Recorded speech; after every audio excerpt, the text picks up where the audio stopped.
দোস্ত ঢালিউড সুপারস্টার সাকিব খানের নতুন সিনেমা নিয়ে ভক্তদের মাঝে উত্তেজনা তুঙ্গে। বিশেষ করে এই ছবিতে তার বিপরীতে কে অভিনয় করবেন তা নিয়ে গুঞ্জন চলছে সামাজিক যোগাযোগ মাধ্যমে। দোস্ত তাহলে কে হতে যাচ্ছেন সাকিব খানের নতুন সিনেমার নায়িকা? এন্ড সেকেন্ড নিউজে থাকবে দোস্ত অভিনেত্রী জয়া আহসানের ওপার বাংলার একটি ছবির ট্রেলার মুক্তি পেয়েছে। বাট দোস্ত জানলে আপনি অবাক হবেন, হঠাৎ জয়া আহসানের মুভিতে এটা কি বললেন অমিতাভ বচ্চন।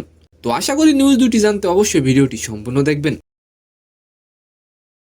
দোস্ত ঢালিউড মেগাস্টার সাকিব খান আগামী বছর 2026 সালের ঈদকে কেন্দ্র করে একটি নতুন সিনেমায় চুক্তিবদ্ধ হয়েছেন। বুধবার 2 জুলাই রাতে চুক্তিটি সম্পন্ন হয়।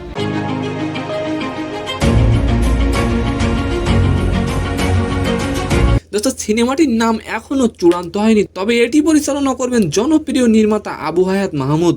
দোস্ত সাকিব খানের মুভি আপনার কেমন লাগে অবশ্যই কমেন্ট করে যাবেন। দোস্ত জানা যায় এই সিনেমার গল্পটি লিখেছেন মেজবাউদ্দিন, তবে পরিচালক কিছু না বললেও তিনি একটি কথা বলেন যে সিনেমাটি নাকি অনেক অ্যাকশন সিনেমা হতে যাচ্ছে।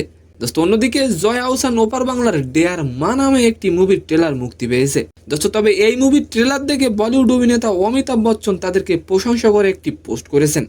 তো সম্মানিত দর্শক, আজকের ভিডিওটি কেমন লাগলো অবশ্যই কমেন্ট বক্সে জানাবেন। আর ভিডিওটি যদি ভালো লাগে অবশ্যই একটি লাইক দিয়ে আমাদের চ্যানেলটিকে সাবস্ক্রাইব করে দিবেন। ধন্যবাদ।